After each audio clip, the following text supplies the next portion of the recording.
If you're a 10, 20-person company, no one's heard of you for the most part. The problem with hire for hire, there's three problems. The first is it leaves out the most important thing, which is sourcing. So I used the Microsoft example because sourcing was less important because you had a huge inbound. But you're some startup no one's heard of. People you don't know are not going to come interview there because they don't even know about your company.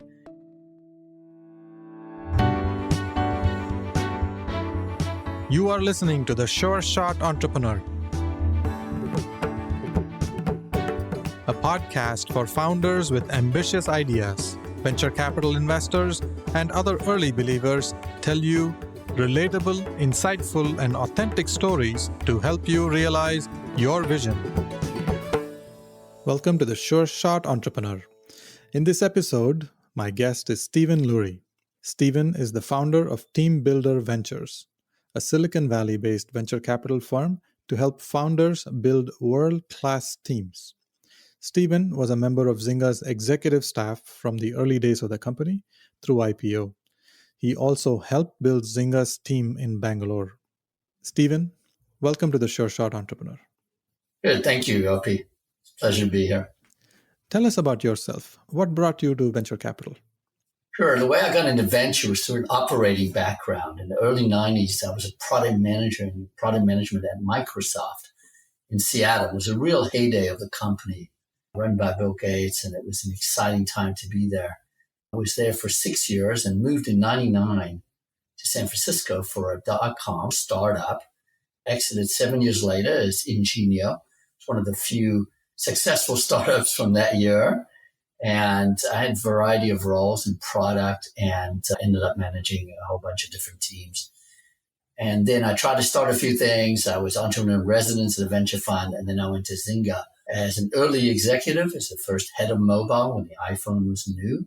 We're figuring it out. Later, I ran several game groups and actually went to Bangalore, India to scale a team, and later came back to head up international. So that's kind of what I did as a job. What I was kind of known for was the team person. I really enjoyed helping people. It's kind of a hobby for me. That is something that I ended up doing at all these companies around team building and hiring. Team building is one of the highest priorities, and that's also where CEOs and founders spend enormous amount of time, and mostly unsuccessfully, or at least inefficiently. How is TeamBuilder Ventures different from other VC firms? So it's a venture capital fund that aims to be a service venture fund that helps founders build world-class teams. So it's structured as a regular venture fund. It's a $10 million fund. I have limited partners and make investments. But it's different in other ways, is that it's really focused on providing the service. I don't serve on the board. There's no board. There's no leading rounds. And really work to help the founders and actually commit to a number of hires that I'll actually find for them. Because what I find for a lot of founders is that I have more experience in building teams at startups than they do. And I have networks that they may not have in other ways to reach people, especially engineers. And so I'm able to help them. That's one of the key value add of the fund. I would say that because of that, the fund can invest very horizontally. So we're very broad in domains. But we tend to focus when there's not an HR team yet at the company. So it could be pre-seed, seed, or Series A. The company could be 2, 5, 10, 20, 30, 40, even gets up to 50 or 60 people before they get an HR team. And the founders at that point, although on point for finding the team people, members, they're basically doing the recruiting, and they have to go to the board meetings and say why they're missing their hiring plans. And more companies miss their hiring plans than miss product or revenue plans. Because it's very unpredictable, and it's a war for talent. But that's when I like to help them. Yeah, every single investment I've made in a startup, all of those startups have struggled with recruiting. Why is it so challenging? And what are some classic mistakes that CEOs and founding teams make? There's 3 stages. First is that when let's say there's 2 founders and they get to 10 people. So that's hiring 8 people.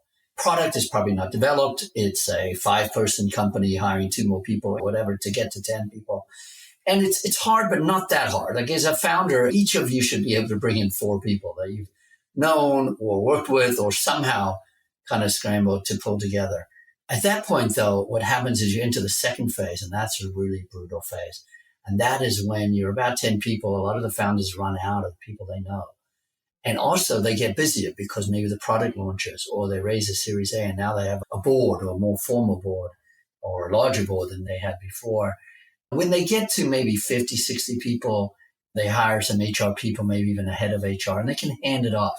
That's the third phase. But that second phase, it's like the most brutal kind of valley, right, of death, where founders are finding that they have less time, run out of their network generally. They're hiring mid-level engineers. It's not like they're hiring executives. Generally, they're hiring individual contributors who are very hard to find and to convince to join some company that no one's heard of. So it's that period that I like to have founders. So one part is that it's hard because of those factors. When you run out of your network, you don't yet have an HR team helping you.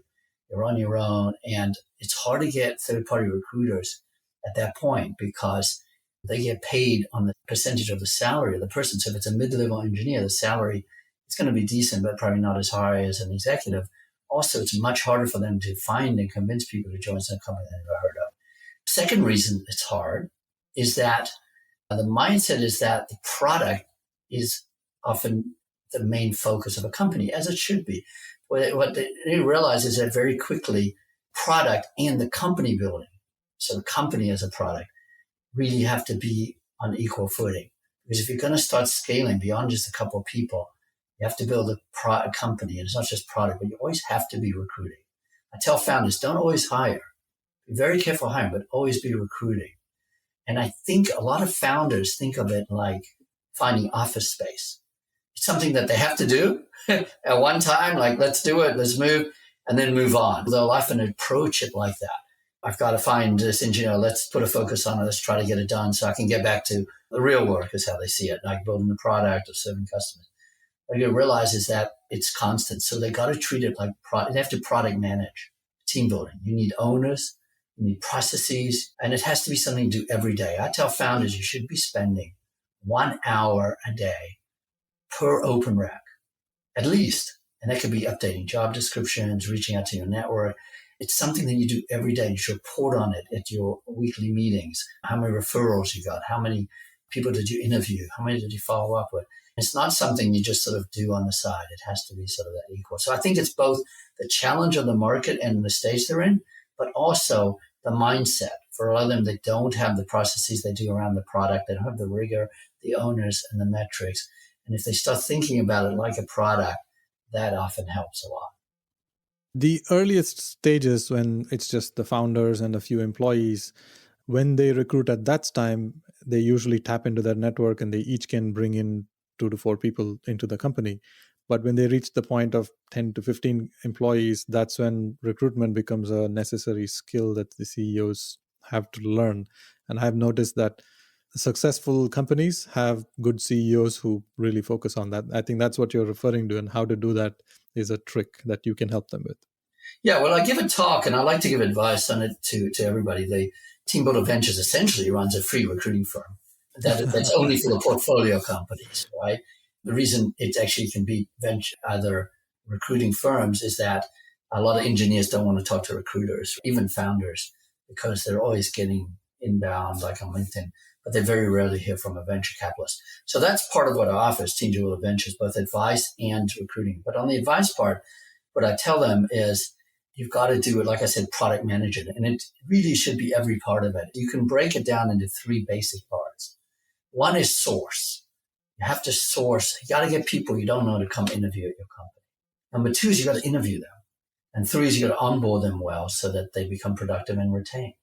So the sourcing is where, again, a lot of founders at first, and it might even seem easy, right? I just went and told a couple of friends and a few people joined. But again, when they run out of their network, it becomes very hard. So in the sourcing, the one I really recommend is referrals, internal referrals, getting all the team members to refer.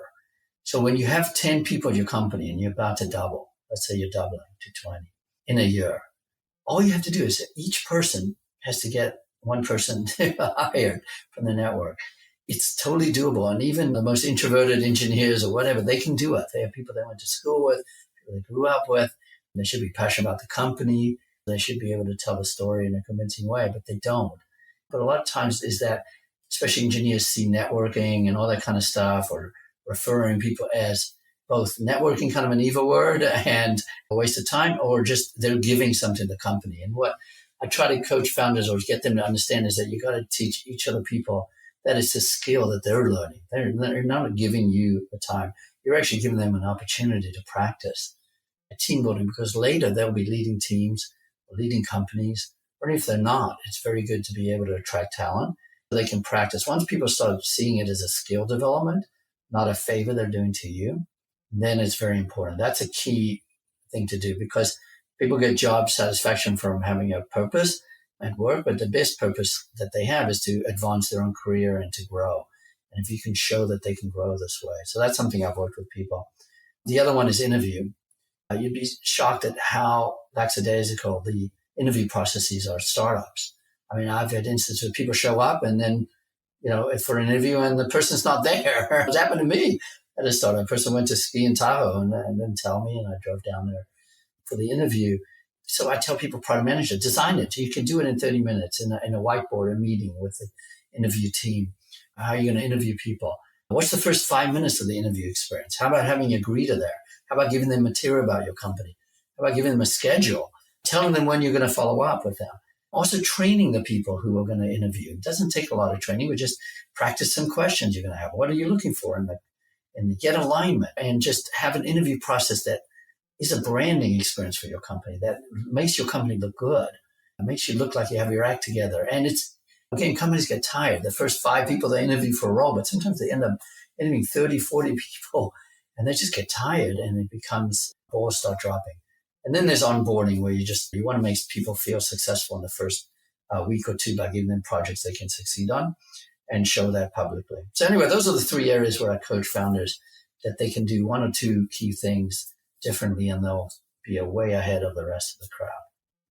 I have more questions on this, but I want to talk about investing and then come back to recruiting and sourcing and onboarding parts. What do you look for in an entrepreneur when you first meet them? What kind of companies do you invest in? What stages do you want to meet these founders? What I'm looking for is very broad, because everybody has team building challenges. I used to think it might be the younger founders who would want it more, but actually I found that it's founders who've been founders before are the ones that are like, how do we get you in this deal? Because they've realized how painful it is. I look for a wide range. I mean, I've invested in all ages. I have a 70-year-old founder in the portfolio of people like out of PhD program, 25 or whatever it is.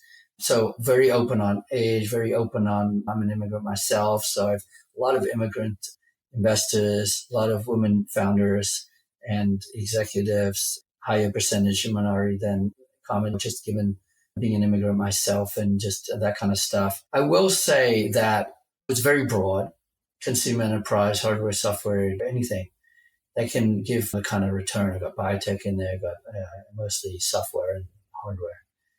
I will say this, though. I feel that, I did angel deals before the fund, invested in a company that was bought by Unity, went public, Zwaro, AngelList.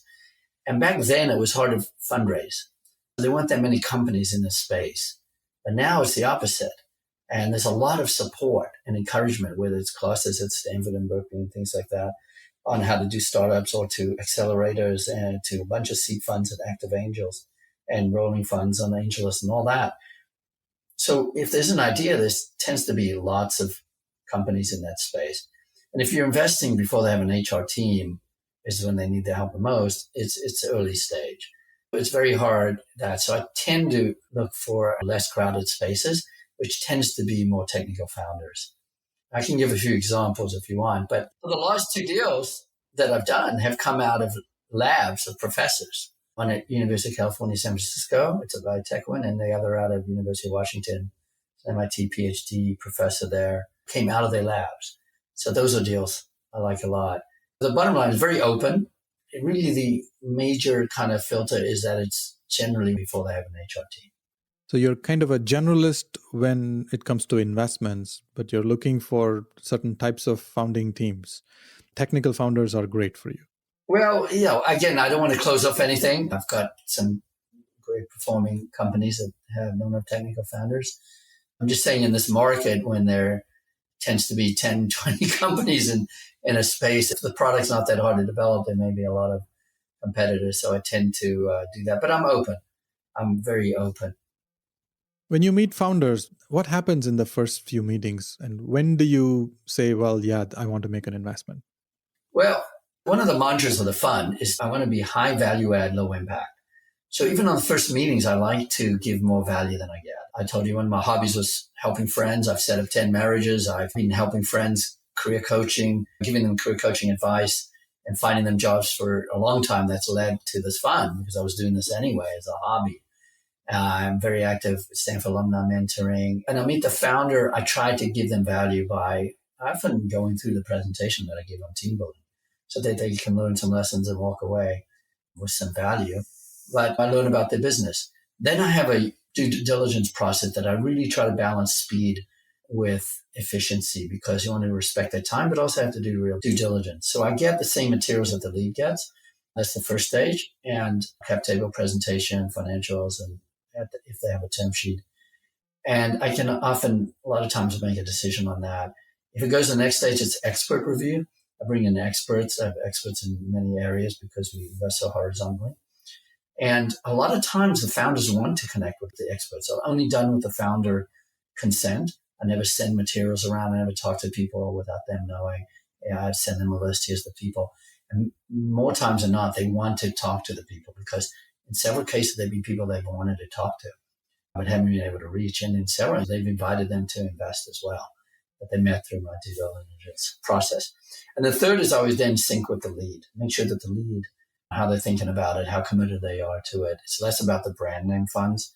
And there's so many funds nowadays, so many great people in venture. It's really how much is that lead going to go to bat for them? Because there's many things the lead investor does, like provide big checks, serve on the board, and do bridges, things that I'm less able to do given this fund size.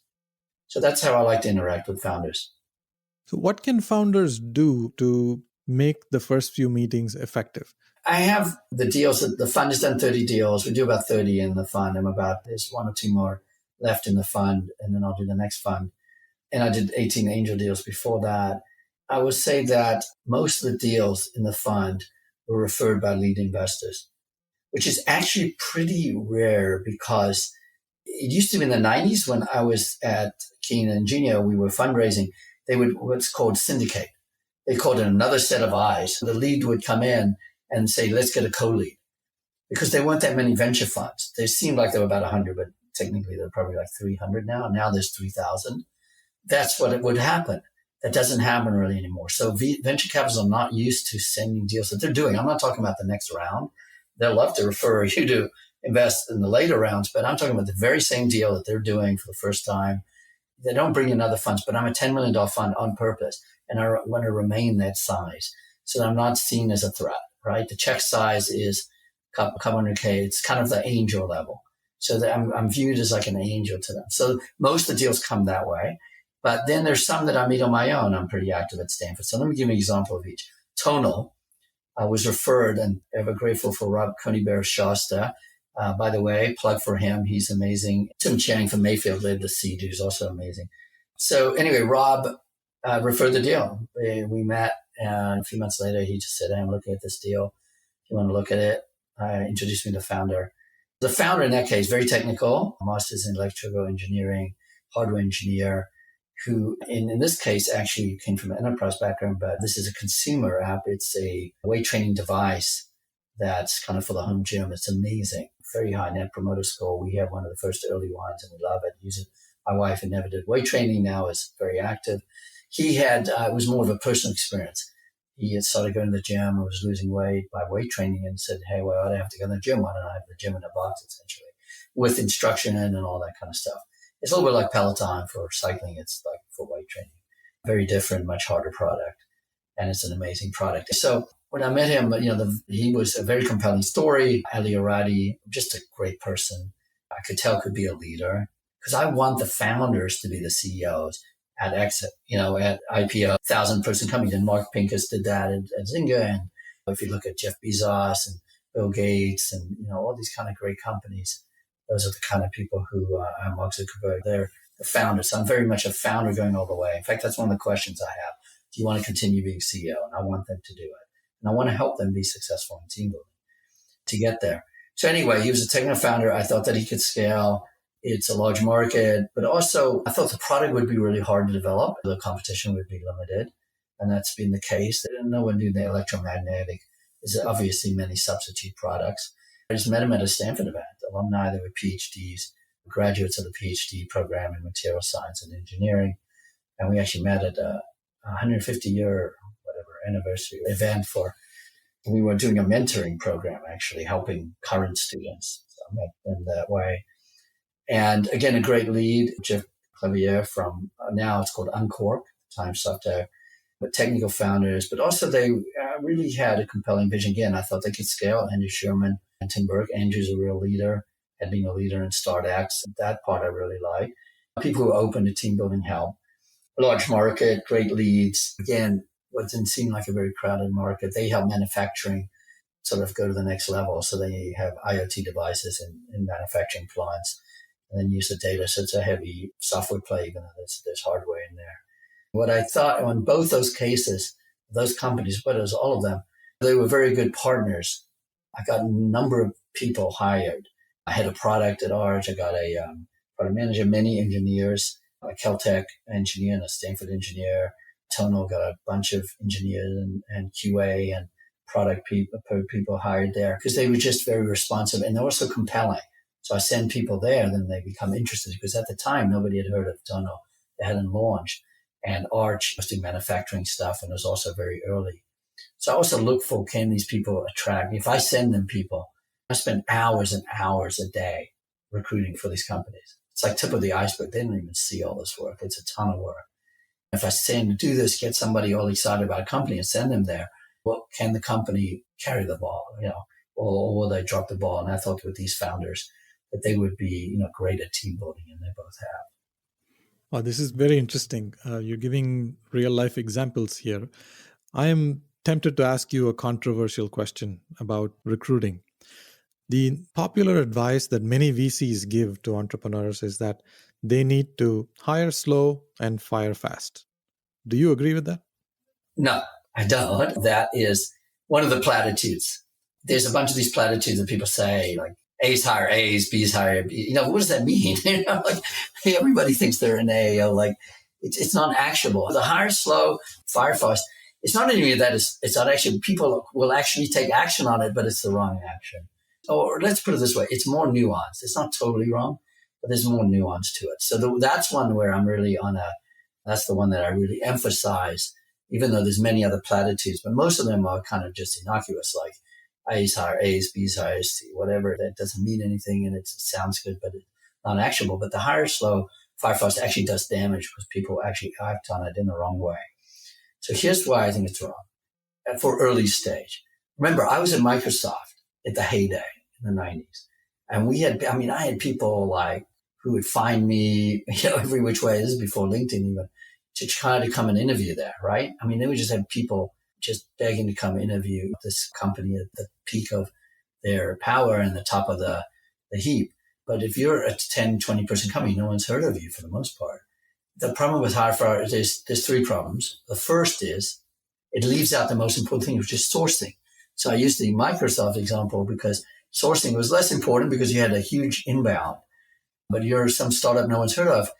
People you don't know are not going to come interview there because they don't even know about your company for the most part. It leaves out the most important part, which is sourcing. You've got to put a lot of time and focus in figuring out how you get people to come interview. So let me give you a couple of examples. One is internal referrals. You've got to work with everybody in your company to go through the very best people and get those people to at least have a conversation with you about the company.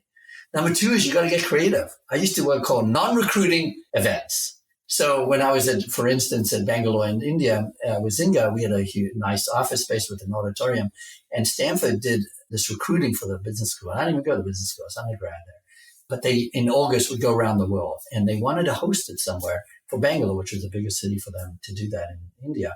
So I hosted it there, and I got up for 2 minutes before and said, hey, we're hiring. Here's all the roles if you want to. So that's an example. You could do alumni events at your office. You could do every Friday, do demos, or once a month, happy hours where people can come over, because there's a lot lower bar for someone to come over just to a happy hour versus come interview. So you've got to think of ways that you get your message out there to source the candidates. It could be doing PR. It could be doing PR focused on engineers, because maybe that's not TechCrunch. Maybe it's some other magazine or whatever sources that they read. But you've got to put a lot of focus. So Hire Slow, Fire Fast leaves out all that. And that should be a huge part of what you're doing. Number two, why would you hire slow in a super competitive market? I think what the advice is trying to say is don't rush it. Don't feel pressure. Don't compromise. And I totally agree with that. But you mustn't dilly-dally. And here's an example of why. Because I do this all the time. I mean, helping companies, and they'll literally go slow. They'll radio silence. Always the same excuse. Sorry, we're busy. We launched this or that.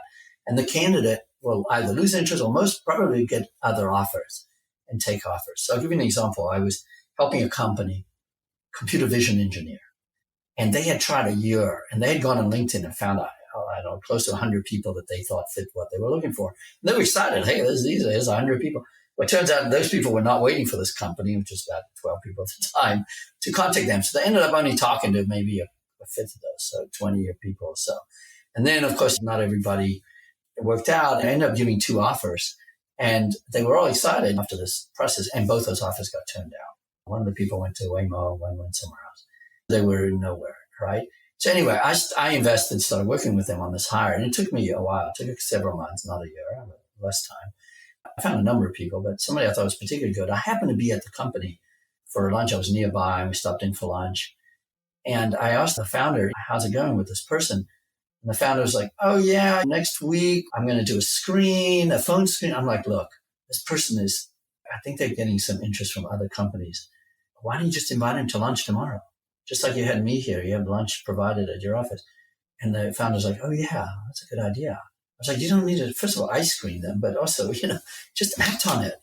And they had the person there, and oh my God, they found out the next day, because I was there on a Thursday. The Friday, the person was great, and they gave him an offer. By Monday, that person had 4 other offers. So now they had 5 offers, and they ended up actually going to the startup. And they turned down Waymo, they turned down Cruise, and they turned down Neuro.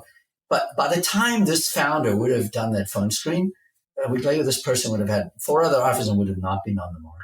So that's what I'm talking about when you say hire slow. That founder was probably thinking, hey, I'm hiring slow. I'm not rushing it. But what I say is act as if the person is the greatest person in the world. Get them through the interview process. Get back to them. You can always then go slow on the back end. Once they get excited, the candidate can get really excited, and you can go slow on that part, but don't go slow up front. All right. And then the third part is the fire fast. Look, if somebody is a bad attitude to do something illegal, the harassment, of course, right? And even some people, it's not a fit. And sometimes it's obvious, like maybe it's just, there shouldn't even be at a startup or whatever. But many times, and I know this because I've been there, I've been a manager and I've helped this. It's a 12-person company, and you've been going for 2 years. You're going 100 miles an hour. Somebody comes in from some other company, and they're stepping onto a train that's going super fast. And in the first week or first month, they may not have the project. They probably weren't even onboarded at all. And they may not find their footing, right? They may even stumble on a project. And the founders are fire fast. Well, what happens then is it sets a sort of cultural thing, because none of the other people are like, hey, that person was really good. They were trying. They just didn't, nobody explained anything to them. Am I going to be next? They're thinking, and there's something wrong with this company maybe. And then they start looking. So you want to make sure you onboard well, given projects that be successful, have a plan. Clearly, if it's not working out. But I tell you, I've had many situations like that, and I've gotten people onto tracks where they've been stars and very productive. So anyway, in summary, that's why that advice. Sourcing is critical. It's probably the most important part. You want to act with deliberate speed, but don't be rushed for the hiring. And then you want to make sure the onboarding. So when you do fire, it's for the real reasons, not your fault, basically. All right? Yeah, Silicon Valley and tech in general, they are super competitive areas. So the power is shifting away from hiring managers towards the talent. And talented people have choice. This is very refreshing, very interesting to hear your perspectives. I'm curious to see how your experience was in India. Well, India was an amazing personal and professional experience, and I'm grateful for the opportunity to be there. India, you understand, went from 0 in revenue to $1 billion in 4 years, which was the record. May still be, actually. It went from a small company to something like 4,000 in 3 years. And so literally you can't interview that many people. You can't even hire those in San Francisco because you could not even do the interviews over that time period, just the time. So you've got to look for other, and there's very few places you can really scale a tech company, especially back then, it was 2009, 2010. Today, Silicon Valley is everywhere. It's a state of mind and a way of doing business and a domain. But even today, there's a couple of centers where you can scale. You can start a company anywhere, but places, Tel Aviv, Beijing, New York, Seattle, Austin, Boston, and Bangalore is one of those places. It made sense to go there and essentially do a replica of the San Francisco office. And what made it exciting for us was that it wasn't just an Indian office supporting a U.S. office, because each game is its own business unit with its own P&L and run separately. We could own them. So we ended up running a number of the games out of India. It wasn't cost saving. It was about talent. Where can you get the sort of same level of talent that you can in San Francisco at scale? And there's not many places. We went there to do that, to tap into talent. Okay.